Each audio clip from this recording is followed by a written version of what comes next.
बहुत सुंदर भोजपुरी गाना सुनाने जा रही हूँ, शारदा सिन्हा के गाने। अगर आप लोग को अच्छा लगे तो हमारे वीडियो को लाइक करें, शेयर करें और कमेंट में बताइएगा कि आप लोग को कैसा लगा। न्यू है तो हमारे चैनल को सब्सक्राइब कीजिएगा, बेल आइकन प्रेस कीजिएगा, जिससे हमारा नोटिफिकेशन आप लोगों तक पहुँच सके। तो चलिए मैं सुनाती हूँ एक भोजपुरी गाना। कमेंट में ज़रूर बताइएगा दोस्तों कि आप लोग को कैसा लगा, और अच्छा नहीं लगेगा वो भी बताइएगा कि आप लोग को कैसा लगा। नहीं हम कवनो कसूर हो, नयना वहाँ से दूर कैला बलमू। नहीं हम कवनो कसूर हो, नयना वहाँ से दूर कैला बलमू। दूर कैला बलमू हो, दूर कैला बलमू, दूर कैला बलमू हो, दूर कैला बलमू। नयनवा से दूर कैला बलमू। नहीं हम कवनो कसूर हो, नयनवा से दूर कैला बलमू।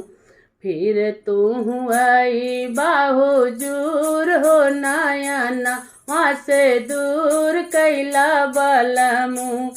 नहीं हम कवनो कसूर हो, नयना वहाँ से दूर कैला बलमू।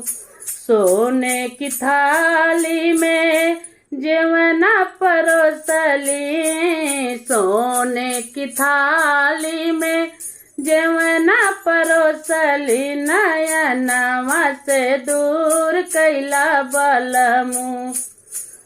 सोने की थाली में जेवना परोसली, नयनवा से दूर कैला बलमू। दूर कैला बलमू हो, दूर कैला बलमू, दूर कैला बलमू हो, दूर कैला बलमू। नयनवा से दूर कैला बलमू। नहीं हम कवनो कसूर हो, नयना से दूर कैला बलमू। नहीं हम कवनो कसूर हो, नयनवा से दूर कैला बलमू।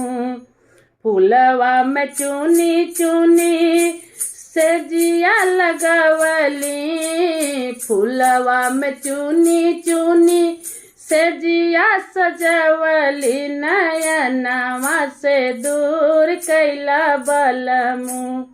फिर तू आई बाहुजूर हो, नयना वहाँ से दूर कैला बलमू। दूर कैला बलमू हो, दूर कैला बलमू, दूर कैला बलमू हो, दूर कैला बलमू। नयनवा से दूर कैला बलमू। नहीं हम कवनो कसूर हो, नयना वहाँ से दूर कैला बलमू। नहीं हम कवनो कसूर हो, नयना वहाँ से दूर कैला बलमू। रतिया सपनावा में तुहरा के देखली, रतिया सपनावा में तुहरा के देखली। नयनवा से दूर कैला बलमू। नयनवा से दूर कैला बलमू। फिर तू आई बाहुजूर हो, नयनवा से दूर कैला बलमू। नहीं हम कवनो कसूर हो, नयना वहाँ से दूर कैला बलमू। दूर कैला बलमू हो, दूर कैला बलमू, दूर कैला बलमू हो, दूर कैला बलमू। नयनवा से दूर कैला बलमू। नहीं हम कावनो कसूर हो नयना वहाँ से दूर कैला बलमू। फिर तू आई बाहुजूर हो नयना वहाँ से दूर कैला बलमू।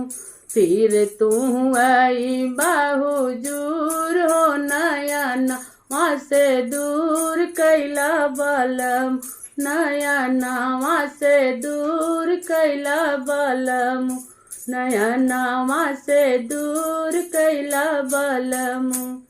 कैसा लगा हमारा ये भोजपुरी गाना आप लोग कमेंट के द्वारा बताइएगा। फिर मिलते हैं नेक्स्ट वीडियो में। जय श्री राम।